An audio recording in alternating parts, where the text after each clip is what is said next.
C'est toujours un plaisir de vous informer, mesdames, messieurs, bienvenue à cette édition rétrospective dont voici la charpente. Clôture du 38e sommet de la communauté d'Afrique australe SADC qui s'est tenu en Namibie autour, entre autres, de l'autonomisation de jeunes pour le développement durable. Le président Joseph Kabila de la République démocratique du Congo, qui a été salué par ses pairs pour les respects de la Constitution, a regagné Kinshasa le samedi dernier, juste après la clôture.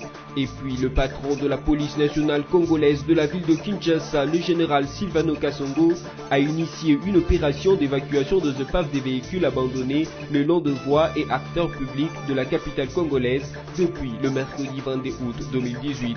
Certaines personnes estiment que l'abandon de ces épaves des véhicules constitue un danger public au regard de l'insécurité qu'il favorise. Enfin, à la suite du monde entier, le chef de l'État Joseph Kabila a rendu hommage à l'ancien secrétaire général de l'ONU Kofi Annan, décédé le week-end dernier.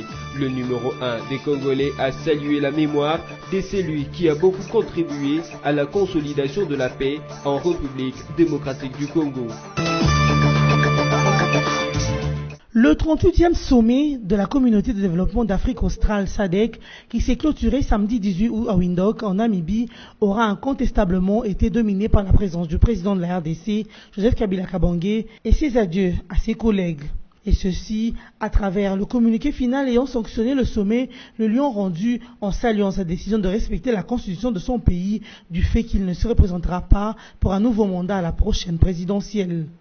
Une position régionale qui semble avoir laissé dans sa soif une certaine opinion, particulièrement du côté de l'Occident, qui aurait aimé que la SADC alla plus loin.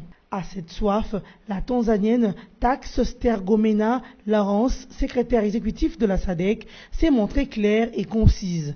Le calendrier est là et toutes les étapes du calendrier ont été respectées, a-t-elle déclaré à la presse. Les chefs d'État de l'Afrique australe se sont également penchés sur les questions logistiques et organisationnelles du processus électoral. La délégation congolaise a réitéré l'engagement du gouvernement à fournir les moyens financiers et logistiques pour assurer la poursuite du processus électoral et la tenue des élections pacifiques et crédibles. Le sommet de Windhoek en a pris bonne note. Le 38e sommet de la SADC était axé sur le thème « Promouvoir le développement des infrastructures et l'autonomisation des jeunes pour un développement durable ». Les participants avaient examiné notamment les voies et moyens pour mettre en œuvre la stratégie d'industrialisation de la région à travers le développement des infrastructures, l'intégration régionale de l'énergie, l'amélioration de la sécurité alimentaire, l'émancipation de la jeunesse et l'amélioration de la paix et la sécurité. Le président de la République démocratique du Congo, Joseph Kabila Kabange, a quitté Windhoek le samedi 18 août après la clôture du sommet. La présence d'Emmanuel Ramazani Shadary à Windhoek, en Namibie, où s'est tenu le 38e sommet de la SADC, est-elle une entorse à la Constitution? C'est bien la question que plus d'un se pose dans l'opinion congolaise, où une partie de l'opposition accuse le candidat de la majorité à l'élection présidentielle du 23 décembre prochain de violer le principe d'égalité de chance dont doit bénéficier tout candidat à la présidentielle. Selon Georges Kapiamba de l'Association congolaise pour l'accès à la justice, la présence du dauphin de Joseph Kabila en Namibie est une entorse à la Constitution. Il est un des candidats, il ne peut pas bénéficier de plus d'avantages que les autres. Ça viole le principe d'égalité des chances. Et puis lorsqu'on paye pour lui les frais de voyage et de séjour en prenant les moyens de l'État, c'est un détournement de fonds publics. Il y a un problème de gestion, soutient mordicus Georges Kapiamba.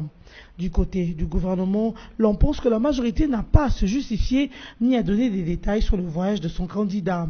D'après Lambert Mendo Malanga, porte-parole du gouvernement, Ramazani Shadary, qui est un député national, peut très bien payer son billet. Il est à la tête du premier parti politique du pays en termes du nombre de députés et qui a les moyens financiers. Si l'opposition peut donner les détails sur les mouvements de leurs candidats qui passent leur temps dans les chancelleries occidentales et capitales européennes, a encore déclaré Lambert Mendo Malanga. Par ailleurs, Jean-Claude Wemba, cadre de l'opposition, invite ses pairs de l'opposition à boycotter les élections du 23 décembre au cas où le pouvoir continuerait à empêcher Moïse Katumbi de se présenter à la présidentielle. Il estime que c'est une question de principe, de loyauté et de solidarité. Cet appel de Jean-Claude Wemba est déjà rejeté au sein même de l'opposition où un cadre du MLC de Jean-Pierre Bemba a soutenu que l'opposition doit rester dans le processus et continuer à se battre pour des bonnes élections. Thabo Mbeki, ancien président sud-africain, a-t-il ou pas été nommé comme envoyé spécial de l'Afrique du Sud dans les Grands Lacs, en charge notamment du processus électoral en RDC? La question non seulement a fait polémique, mais elle est sur toutes les lèvres dans l'opinion. À en croire des sources recoupées, tout est parti de l'annonce faite dimanche 19 août par les médias sud-africains. Ce dernier avait largement diffusé l'information relative à cette nomination. Pour ces médias, Mbeki a été nommé envoyé spécial de l'Afrique du Sud en République démocratique du Congo. Cependant, Kinshasa, qui par le passé avait déjà levé l'option de ne plus accréditer sur son territoire des envoyés spéciaux, n'a pas tardé de démentir cette information et à durcir le ton à ce sujet. Par le biais de Barnabé Kikayabin Karoubi, chef du collège diplomatique du cabinet du président de la République, a éclairé l'opinion sur cette affaire. Pour lui, cette question a été discutée à la veille de la visite de travail du président Cyril Ramaphosa à Kinshasa. Nous avons rejeté cette idée et cela a été signifié de manière claire à la délégation sud-africaine, a-t-il indiqué. Poursuivant, Kikayabin Karoubi a rappelé que la RDC a connu plusieurs envoyés spéciaux qui ne nous ont servi en rien, à part envenimer la situation au pays. À cause de ça, le président de la République a décidé de mettre fin à l'accréditation des envoyés spéciaux en RDC, a-t-il encore fait savoir, avant de conclure que la RDC n'a rien contre l'ancien président de la nation arc-en-ciel, Thabo Mbeki. Signalant enfin qu'avant de rétropédaler, le porte-parole du gouvernement congolais, Lambert Mendo Malanga, avait par moments annoncé que le gouvernement congolais avait pris acte de la nomination de Mbeki en tant qu'envoyé spécial de l'Afrique du Sud en RDC. Un son discordant, voire rare, voilà qui doit être souligné. Des rangs du Front commun pour le Congo est parvenu un son discordant qui plaide sur le cas de Moïse Katumbi. Dans une interview sur les antennes de la très célèbre et planétaire Radio France Internationale, Léon Lobich Kingo-Adondo, président du Sénat, a pris l'exact contre-pied du FCC et de plaider à haute et intelligible voix pour le retour de Katumbi en homme libre. Ce plaidoyer du speaker de la Chambre haute du Parlement n'a pas laissé sans réaction les observateurs avertis de la faune politique congolaise. Établissons vite le lien entre ce plaidoyer et la relation entre la Belgique, Kingo et Katumbi. Le président du Sénat est traditionnellement comme l'homme à la récrue de la Belgique, s'accorde-t-il. L'ex-métropole de la RDC misait trop sur Katumbi pour protéger ses intérêts au pays de Kabila. Pour ces observateurs, l'usage par Kingo d'un argumentaire qui laisse trop entrevoir le cordon qui le lie à la Belgique est un exemple patent. Se déclarant libre de choisir son candidat président et ne pas être obligé de voter le candidat du FCC, plateforme à laquelle il appartient, Kingo veut donc imposer sa recette à la nouvelle plateforme qui unit la majorité et les opposants au gouvernement Tshibala. Conseillant à l'opposition de s'unir pour proposer un candidat commun, s'attaquer à la machine à voter, la deuxième personnalité du pays s'est attribuée toutes les revendications de l'opposition.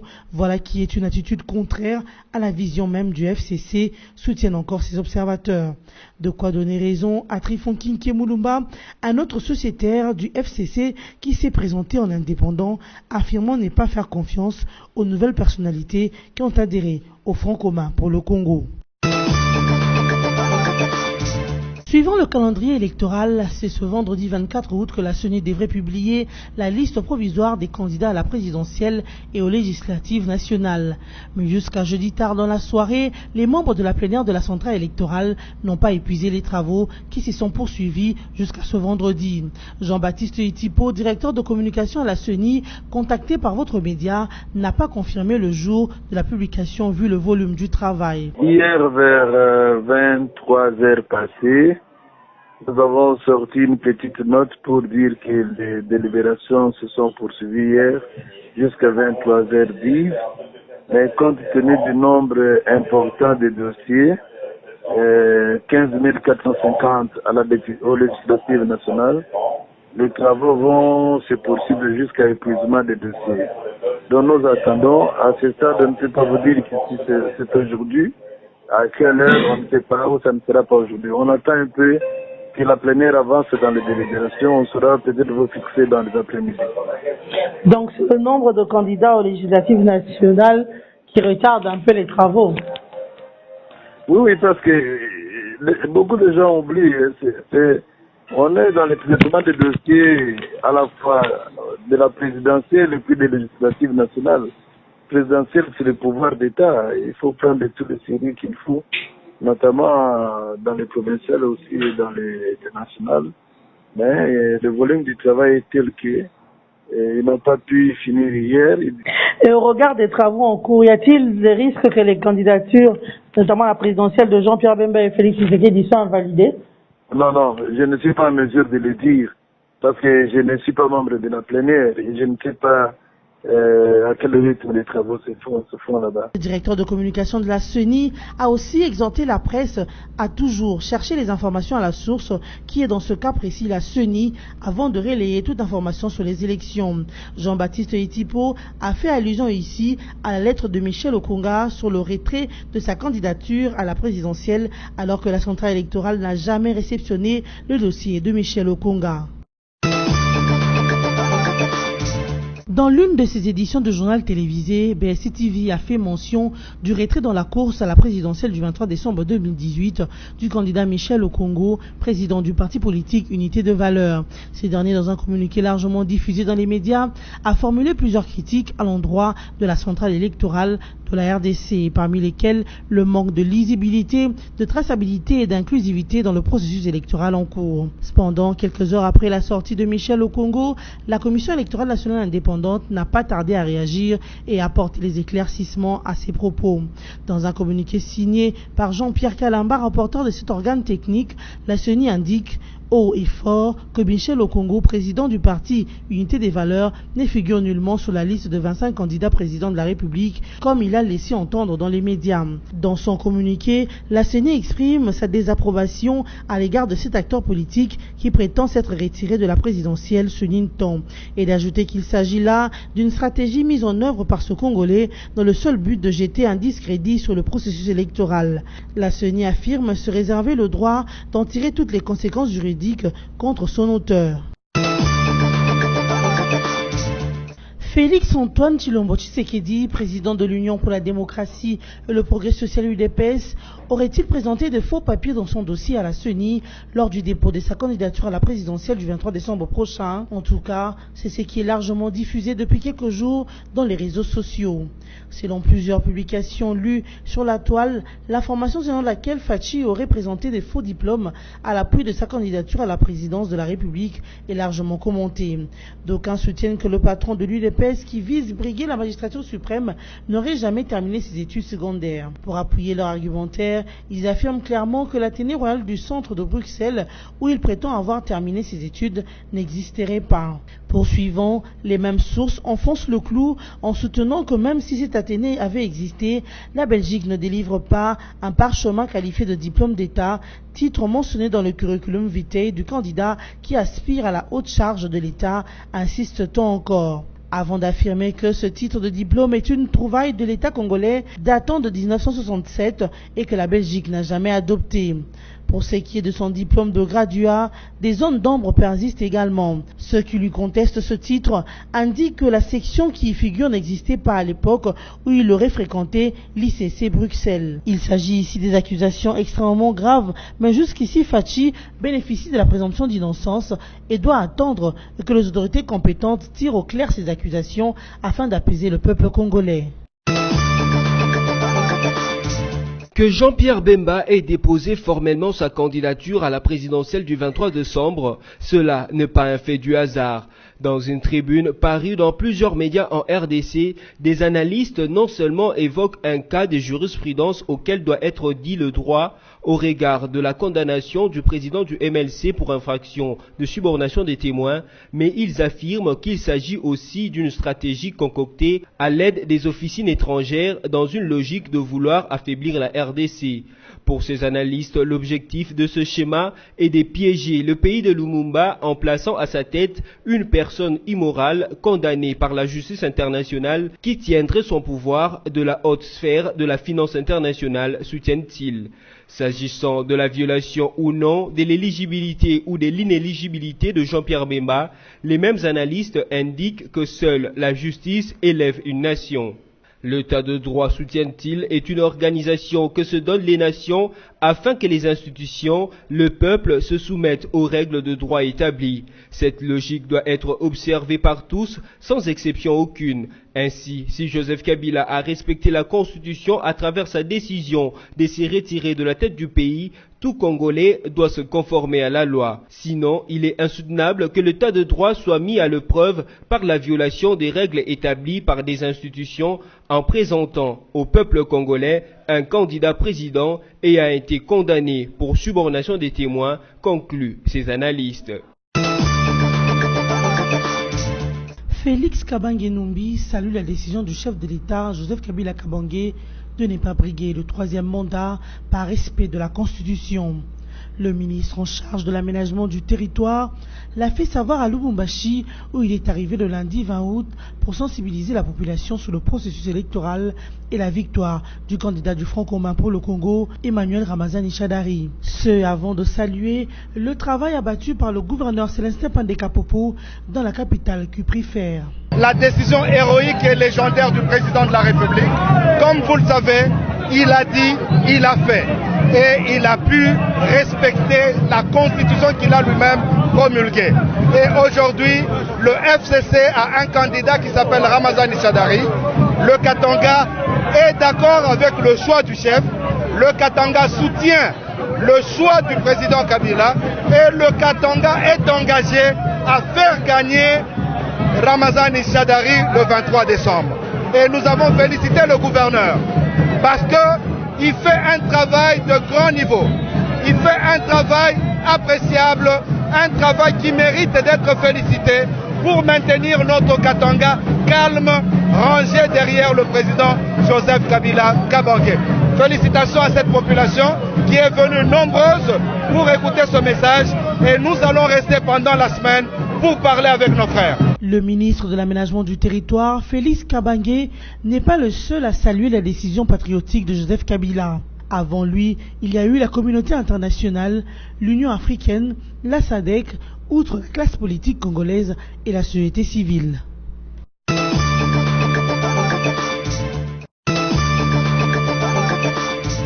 Félix Kabange-Numbi poursuit son séjour dans la province du Haut-Katanga. Dans le cadre de sa sensibilisation sur le processus électoral et le Front commun pour le Congo, le ministre de l'aménagement du territoire a échangé avec les députés provinciaux, les membres de la société civile et les notables du Haut-Katanga.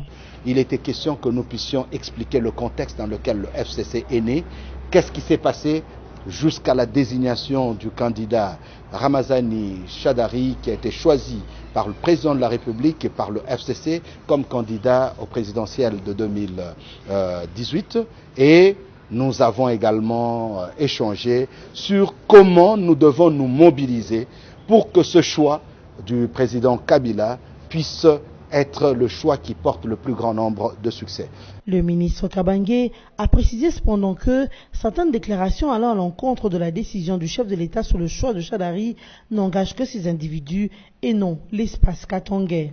Joseph Kabila Kabange, président de la République, digne fils du Katanga, il dit qu'il n'est plus président de la République. C'est normal que ses frères, dans ce choc, commencent à réfléchir. Mais très vite, ils ont compris qu'il a pris une décision qui va au-delà de son ego, mais une décision qui préserve le Congo et par là il devient le père de la démocratie. Aujourd'hui nous sommes mobilisés et je peux vous le dire, moi j'ai la joie de le dire et je le dirai à qui veut l'entendre et je vous demande de me donner des contre-arguments.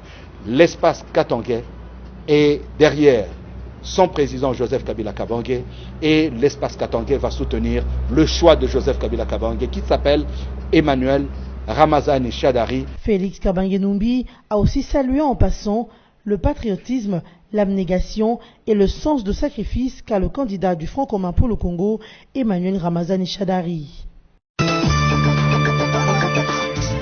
L'ex-rebelle Eli Kapende, président du Front de libération nationale du Congo, a bel et bien tenu son point de presse le 21 août 2018. Les images diffusées par nos confrères de TV5 Monde l'on voit l'ex-rebelle donner au président Kabila ce qu'il convient d'appeler un ultimatum de 5 jours pour quitter le pouvoir avant qu'il soit instauré une transition politique qu'Eli Kapende compte diriger. Il n'y aura pas l'élection cette année. Le président qui devrait en organiser les élections et qui attendait faire la remise et reprise est parti et il doit confirmer le départ le 26 août.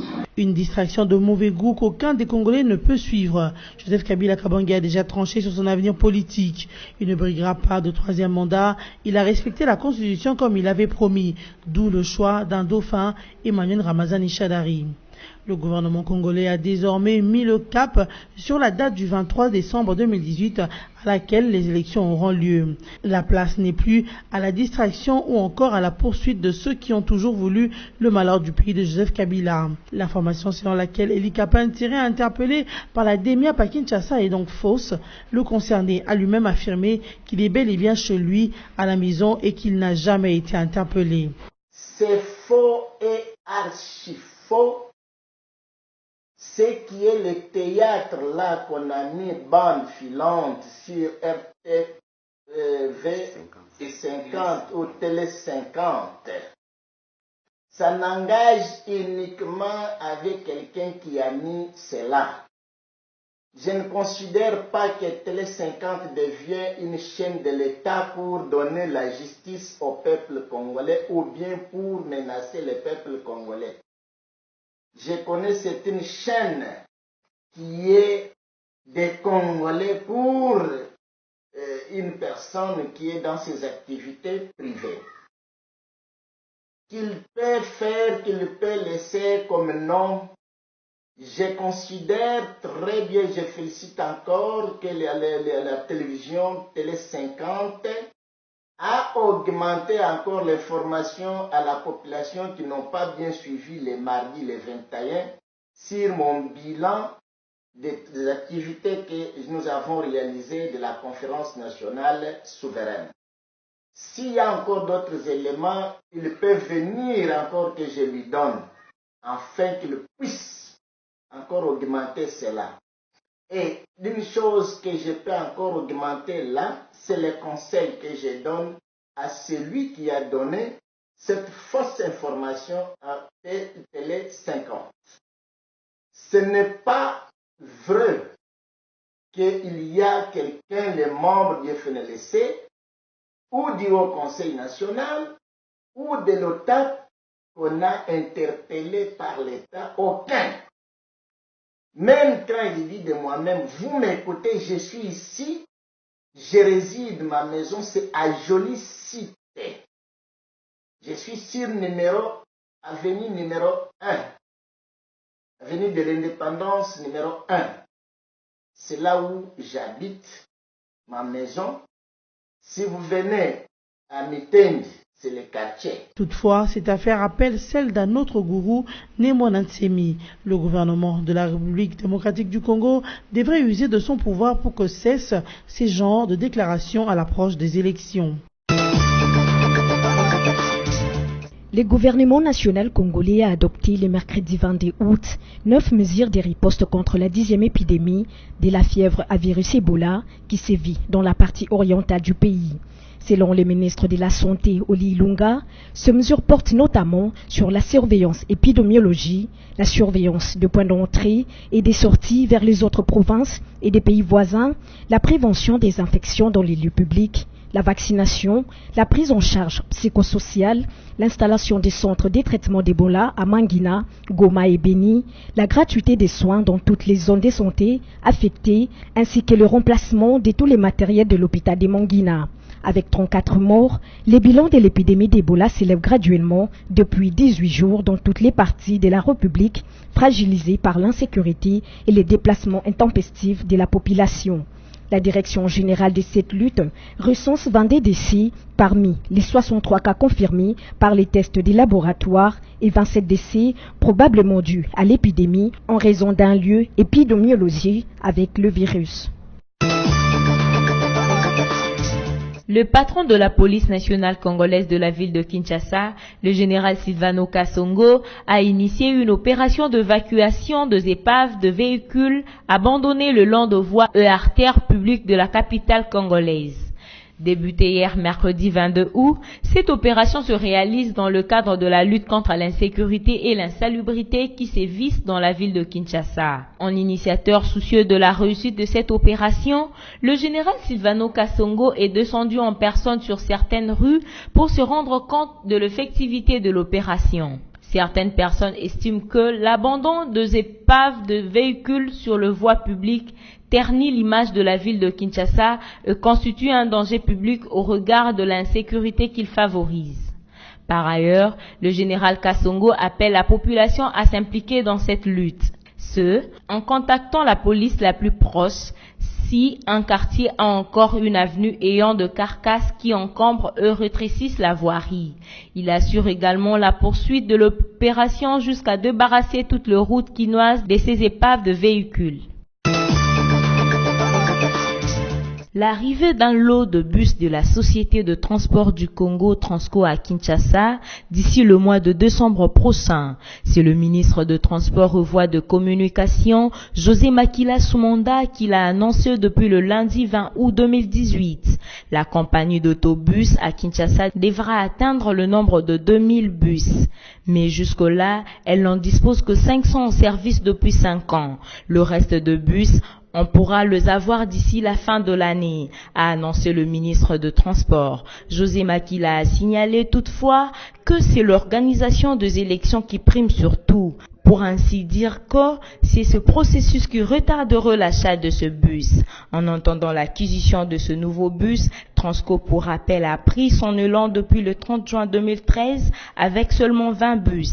Au fil du temps, elle a totalisé 500 bus dont plusieurs sont maintenant immobilisés suite aux pannes à répétition, affirme le personnel du Transco. Par ailleurs, José Makila précise que par rapport aux statistiques sur le 500 bus, il reste encore 495 en circulation, mais ce bus ne sont pas remarquables dans les artères de la ville, vu la croissance de la population, estime-t-il. Un torrent d'hommages à travers le monde après le décès samedi 18 août de Kofi Annan. Le président congolais Joseph Kabila a salué dans un communiqué publié le 18 août la mémoire de l'illustre disparu pour sa contribution remarquable à la consolidation de la paix en RDC. Kofi Annan, ancien secrétaire général de l'ONU entre 1997 et 2006, est né en avril 1938 à Kumasi au Ghana. En 2001, Kofi Annan s'est vu décerner le prix Nobel de la paix conjointement avec les organisations des Nations Unies. Dans son pays natal, le Ghana, une semaine de deuil a été décrétée. De nombreuses voix ont également rendu hommage à cette icône africaine partout dans le monde. Aux États-Unis, Barack Obama, l'ancien président américain, et Nikki Haley, ambassadrice américaine à l'ONU, ont salué la mémoire de Kofi Annan. L'actuel secrétaire de l'ONU, Antonio Guterres, a souligné que Kofi Annan était une force qui guidait vers le bien. Par ailleurs, le président français Emmanuel Macron, la chancelière allemande Angela Merkel, le président russe Vladimir Poutine ont tous exprimé leur attachement et estime en la personne de Kofi Annan. L'Amnesty International a de son côté salué les champions de la justice, de la paix et de la dignité humaine. Mesdames, Messieurs, place au rappel de titre. Clôture du 38e sommet de la communauté d'Afrique australe SADC qui s'est tenu en Namibie autour, entre autres, de l'autonomisation de jeunes pour le développement durable. Le président Joseph Kabila de la République démocratique du Congo, qui a été salué par ses pairs pour les respects de la Constitution, a regagné Kinshasa le samedi dernier, juste après la clôture. Et puis le patron de la police nationale congolaise de la ville de Kinshasa, le général Silvano Kasongo, a initié une opération d'évacuation des épaves des véhicules abandonnés le long de voies et acteurs publics de la capitale congolaise depuis le mercredi 22 août 2018. Certaines personnes estiment que l'abandon de ces épaves des véhicules constitue un danger public au regard de l'insécurité qu'il favorise. Enfin, à la suite du monde entier, le chef de l'État Joseph Kabila a rendu hommage à l'ancien secrétaire général de l'ONU Kofi Annan, décédé le week-end dernier. Le numéro 1 des Congolais a salué la mémoire de celui qui a beaucoup contribué à la consolidation de la paix en République démocratique du Congo. Ainsi s'achève cette édition rétrospective. Merci à vous de l'avoir suivi et restez fidèles au programme DBS et Télévision.